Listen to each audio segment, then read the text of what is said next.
Saudações rubro-negras. Nesse canal você é atualizado sobre as últimas notícias do Flamengo. Direto ao ponto e essencial para o flamenguista raiz e apaixonado pelo nosso Mengão. Já deixe seu like, inscreva-se agora no nosso canal e ative as notificações. Gente, o Fluminense jantou. O Fluminense deitou em cima do Flamengo hoje. A molecada do Fluminense, tava voando. Esse Luiz Henrique joga muita bola. O John Kennedy marcando 2 gols. E a defesa do Flamengo parecia um queijo suíço. E o Gustavo Henrique no terceiro gol, meu Deus do céu, o que era aquilo? Parecia que ele estava em câmera lenta.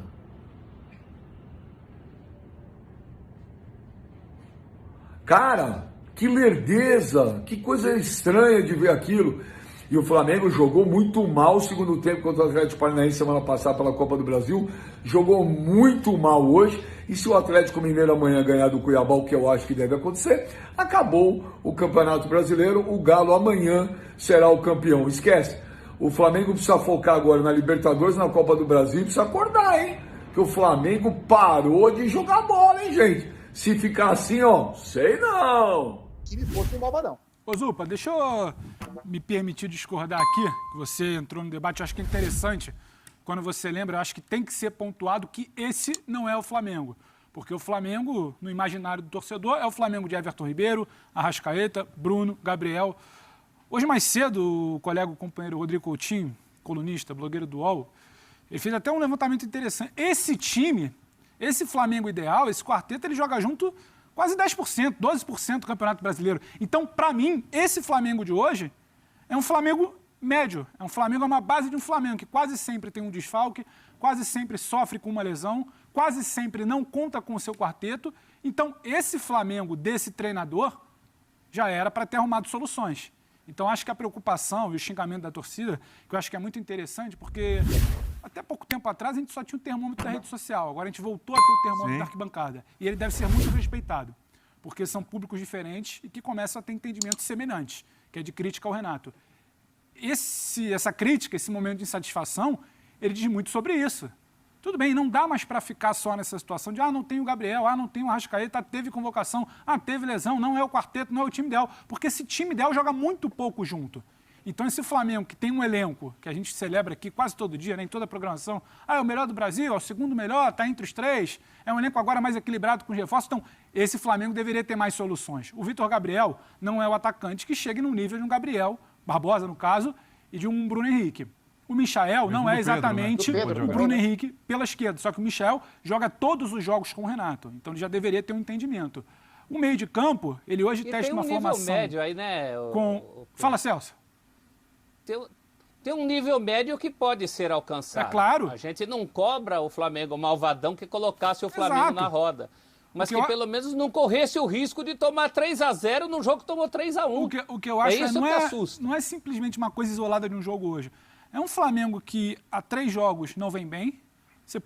Como é que você tem uma base ali quando você não tem seu time ideal? Você poderia ter alguma mínima solução. Você não tem um movimento coordenado no ataque, você força, estica uma corda com o Andrés, que deveria ser um homem de criação, numa posição que ele não rende. Ele hoje testa uma formação que eu estava falando, com o Diego, com o Maia e com o Andrés. O Diego não rende, o Maia não vem bem, o Andrés numa posição que não é a melhor dele. Entendeu? Então, assim, é uma série de situações que são escolhas equivocadas, que eu acho que já não dá mais para a gente ficar nessa de que, mas se não é o Flamengo ideal, se tem muito desfalque. Entendo todo o ponto do Zupac, não é uma análise. Talvez não sirva para traçar um paralelo, ou uma projeção, melhor dizendo, para a final contra o Palmeiras. Mas é um Flamengo que sistematicamente está jogando, é um Flamengo desfalcado. E é esse Flamengo que o torcedor está começando a se acostumar. Esse Flamengo desfalcado, Michael com Pedro muitas vezes funcionando, construiu vitórias. O Vitinho vindo bem, se recuperando, construiu vitórias. O Everton coordenando esses jogadores que talvez fossem reservas, construiu vitórias. Esse Flamengo de hoje é o 3º jogo seguido que não constrói nada. Acho que o incômodo vem muito mais por isso. E é bom lembrar, para a decisão do meio de semana, você ainda não vai ter um Arrascaeta. Para a decisão da semana que vem contra o Atlético, você ainda não tem a certeza se você vai ter o Arrascaeta, como vai estar o Bruno, se vai ter o Gabriel. Então, assim, o Pedro hoje não joga porque tem um problema no joelho. Então, assim, é uma série de situações que não dá para ficar esperando esse quarteto ideal de novo. Eu acho que a torcida quer é justamente resposta de um Renato com o que tem ali. É um bom elenco. Sim. Dá para dizer que simplesmente saiu o Gabriel, entrou o Vitor Gabriel. É algo muito fora da curva, porque quando você sai o Bruno, você tem jogador de ponta, você perde o meia, você tem alguém para repor, você talvez hoje tenha sido mais desfigurado dos Flamengos, não? Malvadinho. Mas não é só por isso. Malvadinho. Esse é meu ponto. Só que, por exemplo, o Fluminense também tinha desfalques. Eu vou bancar aqui o advogado do Fluminense, que tradicionalmente é forte. Não tinha o Nino. Não tinha o Nino, que acho o principal zagueiro. Faz uma parceria muito boa com o Lucas Claro. O Fred, que é uma referência. Não é o auge da carreira do Fred, mas é um jogador para um clássico muito importante. E o cara que, em tese, substituiu ele, que é um garoto, vai lá e resolve. E aí eu acho, nos últimos 3 anos, pelo menos, a gente... Esse moleque. Então, mas nos últimos 3 anos, qual que é o discurso padrão no país? O melhor elenco é o do Flamengo. Né?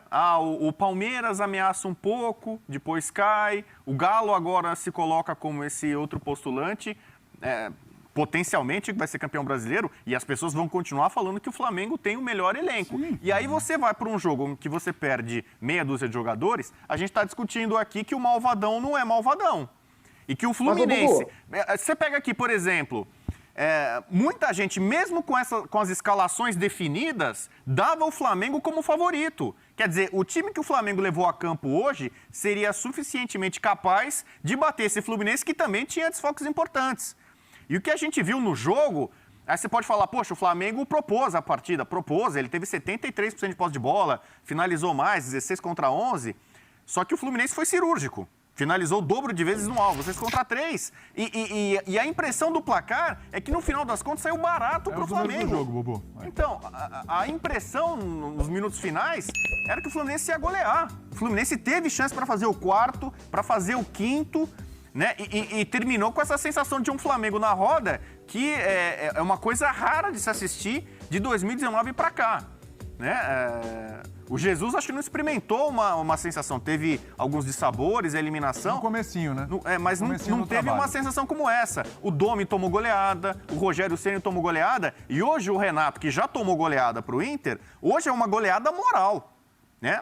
Certamente ele vai usar na coletiva o argumento e a muleta, as desculpas da ausência de jogadores importantes. Mas então é isso? Até quando, o Flamengo então ganha porque tem jogadores melhores, por questão de individualidade, não é por questão tática, e a diretoria também pode refletir sobre algumas coisas. Porque nesse momento, ainda mais o Galo, né, caminhando a passos largos para o título, a gente pode realmente repensar se o Flamengo hoje tem o melhor elenco do país ou não. Acho que o Zupa chamou algumas vezes, quero ver o Zupa. Vamos vocês estão se atendo... Chamei. Vocês estão se atendo só ao setor ofensivo.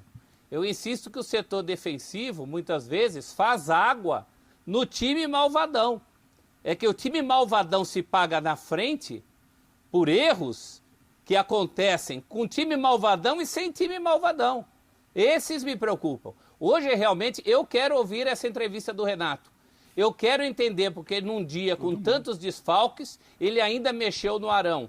E depois quero entender o que ele quis, dando 4 minutos para o Arão, lá na frente. Ele tem muito a explicar hoje. Tem muito do técnico aí. A gente teceu todos os elogios ao Renato, ao grande reformador, ao cara que chamou o Michael de lado para bater um papo, mas não pode ficar só nisso. Isso é muito legal quando o técnico chega. Depois a vida continua. Você tem desfalques, você tem contusões, você tem convocações. No Flamengo você tem até mais do que em qualquer outro clube no Brasil nos últimos tempos. Mas você precisa, sim, mostrar soluções. Eu estou muito curioso sobre as respostas dele hoje. Vai, Zupa. Eu não tenho nenhuma dúvida que ele vai tocar a coletiva inteira em cima dos desfalques. Acho que talvez ele até exagere nisso, mas isso para mim é muito importante. O Bubu falou, então o Flamengo é o campeão, é o melhor, porque tem os melhores jogadores. A resposta é sim. Eu acho que a gente tem que conseguir enxergar qual é a grande virtude do Renato e qual é o grande defeito do Renato no trabalho. E a grande virtude é exatamente essa, Bubu e amigos. É fazer com que o Flamengo, dos melhores jogadores, seja tão melhor quanto no papel ele é. Algo que o Rogério não conseguiu todo o tempo, algo que o Domi não conseguiu e que o Jorge Jesus conseguiu. Essa é a virtude. O ponto forte do trabalho do Renato é conseguir fazer com que os craques desempenhem como craques, quando estão pelo menos 3. E só para fechar, Pedro, a gente analisa os elencos e faz aqui o ranking dos elencos tal. Mas é completamente diferente a gente analisar o elenco do Flamengo ou de qualquer outro time e colocar praticamente um time reserva inteiro para jogar. Se você tirar o Hulk, o Nacho, o Alonso, o Arana, o Jair e o Keno de uma vez só, o Galo não vai ter o mesmo rendimento. Eu acho que o Flamengo poderia jogar mais do que jogou. Acredito que o Renato deveria ter um controle do coletivo sem a dependência dos craques maior do que ele tem, porque esse controle é ruim. Esse é o ponto fraco do trabalho. Isso atrapalhou demais hoje, sim. Mas você tirar 6 titulares do peso dos titulares que o Flamengo tem como desfalque, é impossível que o impacto não seja grande. Vai ser grande no Flamengo, vai ser grande no Galo, vai ser grande no Liverpool, vai ser grande no Paris Saint-Germain, vai ser grande no São Caetano.